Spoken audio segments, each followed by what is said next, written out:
श्री सद्गुरु महाराज की जय। श्री सद्गुरु महाराज की जय। श्री सद्गुरु महाराज की जय।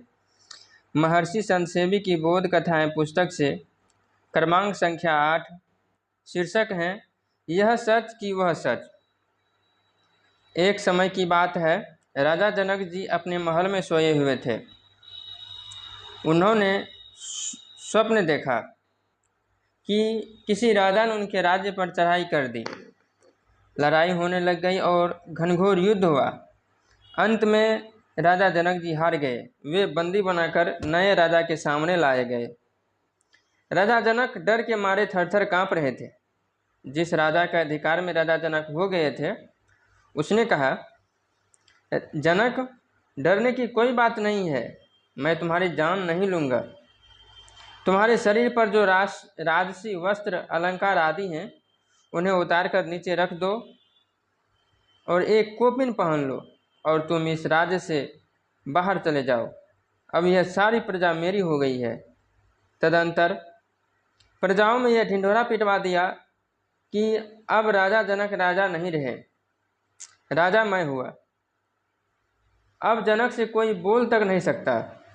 अगर मुझे पता चला कि जनक से कोई एक शब्द भी बोला है तो उसके समूचे परिवार को जलाकर समाप्त कर दिया जाएगा। अब इधर देखिए, राजा जनक पैदल जा रहे हैं। शरीर पर एक कोपिन मात्र है। उनको राज्य सीमा पार करनी है। 1 दिन, 2 दिन, 3 दिन, 4 दिन, 5 दिन भूखे प्यासे चले जा रहे हैं। कोई पूछता तक नहीं। चलते चलते पैरों में फफोले पड़ गए हैं। अब भूख और प्यास के मारे जीभ मुंह से बाहर हो रही है।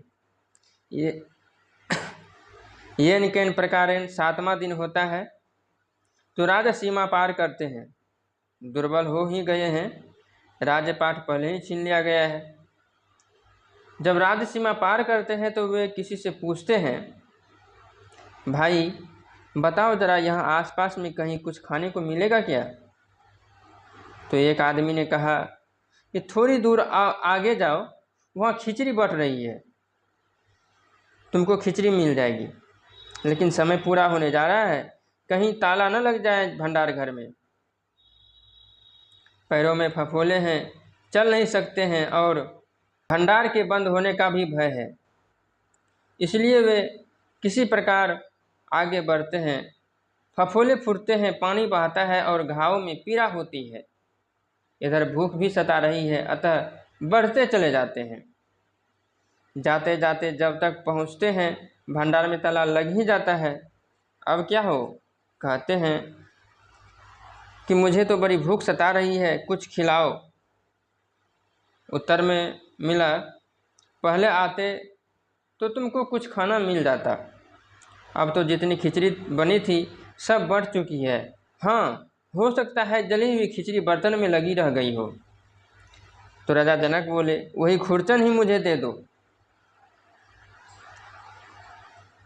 भूख से आग लगी हुई है मेरे पेट में। बर्तन के पेंदे खुरच कर कहा, लो, बर्तन कहाँ है तुम्हारा? बर्तन तो था नहीं। कहा, हाथ में ही दे दो। राजा जनक जो ही हाथ फैलाता है, हाथ में जली हुई खिचड़ी की खुरचन डाल दी गई। जैसे ही उसमें मुंह लगाना चाहते हैं कि एक चील आती है, झपट्टा मारती है और वह खिचड़ी भी हाथ से गिर जाती है। तब तक राजा की नींद टूट जाती है। इतने देर तो राजा स्वप्न में थे, नींद में थे। अब नींद टूटती है तो देखते हैं, अरे यह तो राजमहल है, यह मेरी पत्नी है, यह सिंहासन है, यह पलंग है। अब वह सोचने लगते हैं, यह जो अभी देख रहा हूँ, यह सच है कि वह सच था? कुछ बोलते नहीं हैं। बोलते हैं तो बस इतना ही, यह सच है कि वह सच है। रानी जग कर देखती है कि राजा की छाती धक धक कर रही है। रानी ने पूछा, क्या हो गया है आपको? बारंबार पूछती है, राजा कोई उत्तर नहीं देते हैं। बस यही कहते हैं, यह सच है कि वह सच। इसके अतिरिक्त कुछ भी नहीं बोलते। 1 दिन, 2 दिन, कई दिन बीत गए। डॉक्टर आए, वैद्य ओझा आए, सबसे एक ही प्रश्न, यह सच है कि वह सच? कोई उत्तर नहीं दे सके। आखिर राजा जनक ने घोषणा की, जो कोई मेरे प्रश्न का उत्तर देगा उसको मैं अपना गुरु बना लूँगा और आधा राज्य दक्षिणा में दे दूँगा। राजा जनक बड़े ज्ञानी राजा हैं, जो कोई उनके गुरु बने उसमें उनका कितना बड़ा सम्मान होगा। यह जानकर बड़े बड़े धुरंधर पंडित आए समझाने बुझाने के लिए, प्रश्न का उत्तर देने के लिए, लेकिन समाधान नहीं हो सका। अंत में जब प्रश्न निरुत्तरित ही रहा, यानी प्रश्न का उत्तर नहीं मिला, तो राजा जनक ने सोचा कि ऐसे अब घर बैठे बैठे नहीं होगा। वे एक रथ पर सवार होकर चल पड़ते हैं गुरु की खोज में। उधर से अष्टावक्र मुनि आ रहे थे। अष्टावक्र अर्थात जिनके 8 अंग टेढ़े हों। जो रथवाहक था उसने कहा, अरे तुमको सोचता नहीं है, राजा की सवारी आ रही है और तू सीधे चला आ रहा है। अष्टावक्र मुनि ने कहा, अंधा मैं हूँ या तुम हो? जो उस रथ पर बैठा है वह है। अरे कोई लंगड़ा होता है, लूला होता है, अंधा होता है, अंगविहीन होता है तो उसे रास्ता दिया जाता है, रास्ता मांगा नहीं जाता। तुम देख रहे हो मैं 8 अंग से टेढ़ा हूँ, चलने फिरने में भी लाचार हूँ और उल्टे तुम मुझसे रास्ता मांग रहा है। तारीफ यह है कि उस पर जो बैठा हुआ है, उस रथ पर जो बैठा हुआ है, जो अंधा है वह भी कुछ नहीं कहता है। राजा जनक ने सोचा, यह कोई साधारण आदमी नहीं हो सकता। राजा जनक रथ से उतर पड़े और बोले, महात्मन आप कौन हैं? मुनि ने कहा, तुम कौन हो? राजा बोले, मैं तो राजा जनक हूँ। मुनि ने कहा, कहाँ चले हो? राजा ने कहा, गुरु की खोज में चला हूँ। मुनि ने हंसकर कहा, तुम रथ पर बैठकर चले हो गुरु खोजने के लिए? रास्ते में गुरु मिल जाए तो उन्हें कैसे ले आओगे? राजा बोले, महाराज मैं पैदल चलूँगा और गुरु को रथ पर बैठा लूँगा। अगर आप मेरे प्रश्नों का उत्तर देना चाहें तो रथ पर पधारें।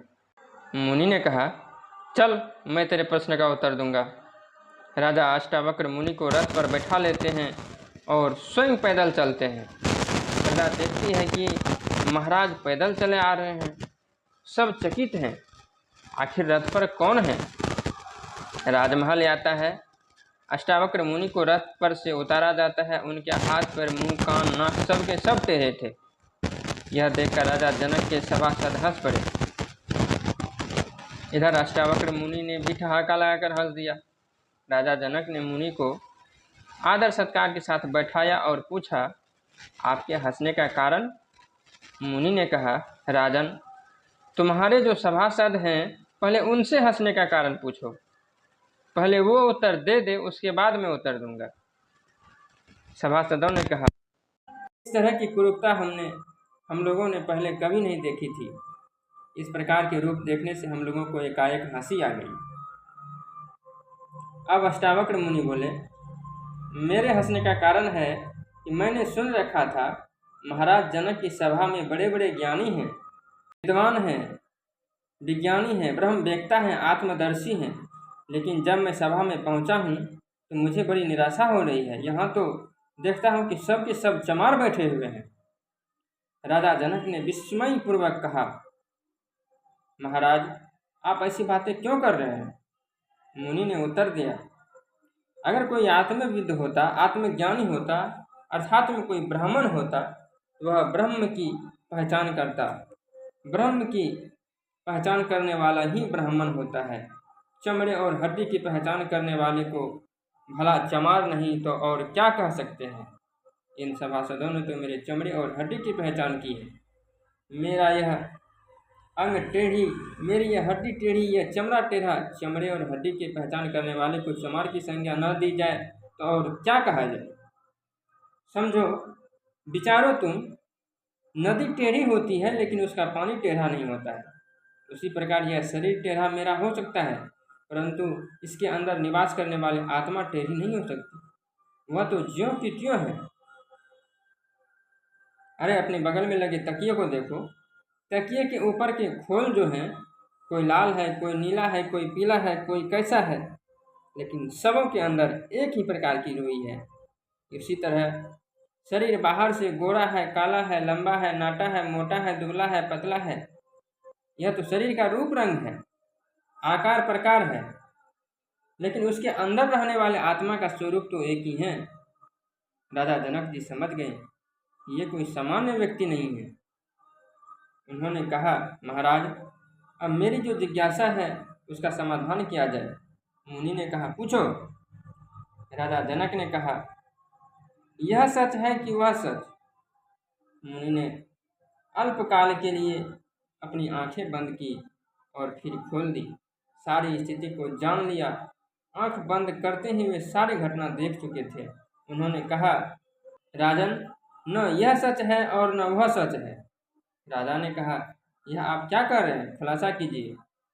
मुनि ने कहा, राजन, जिस प्रकार तुम्हारे राज्य पर किसी दूसरे राजा ने चढ़ाई की थी, घनघोर युद्ध हुआ था, तुम हार गए थे, सभी राजोचित वस्त्र अलंकार तुमको छोड़ने पड़े थे, एक कोपी में पहनकर 7 दिनों तक भूखो पैदल चले थे, पैरों में फफोले पड़ गए थे, भूख प्यास के मारे तुम्हारी जान निकल रही थी और भिक्षा में हाथ में जली हुई खिचड़ी की खुरचन मिली थी। उसी वक्त चील ने झपट्टा मार दिया। क्यों, याद है ना? जनक ने कहा, हाँ, याद तो है। मुनि ने पूछा, क्या वह स्थिति अभी है? राजा बोले, नहीं महाराज, अभी तो नहीं है। मुनि ने कहा, जिस वक्त तुम उस अवस्था में थे, क्या अभी वो अवस्था थी?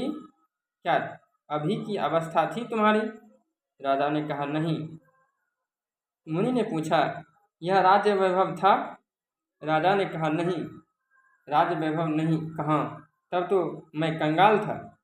मुनि ने कहा, उस कंगाल की अवस्था में थे तब यह राज वैभव नहीं था, और जब तुम राजा बने हुए हो तब वह कंगाल वाली अवस्था नहीं है।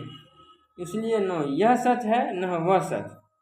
वह अवस्था के लिए यह अवस्था झूठी और इस अवस्था के लिए वह अवस्था झूठी। इसलिए न यह सच है न वह सच है। राजा ने पूछा, महाराज, तब क्या सच है? मुनि बोले, कंगाल कौन था? राजा ने कहा, मैं था। मुनि बोले, अभी राजा कौन बना बैठा है? राजा ने कहा, मैं ही राजा हूँ। मुनि बोले, तब तुम ही सच हो। तब भी तुम थे और अब भी तुम हो, इसलिए तुम सच हो। तो यह तुम जो सच है, इस सच को परमात्मा से मिला दो, सच का सच से संग हो जाएगा। यही अर्थात में सत्संग होगा, तुम्हारे सारे क्लेश मिट जाएंगे। श्री सद्गुरु महाराज की जय।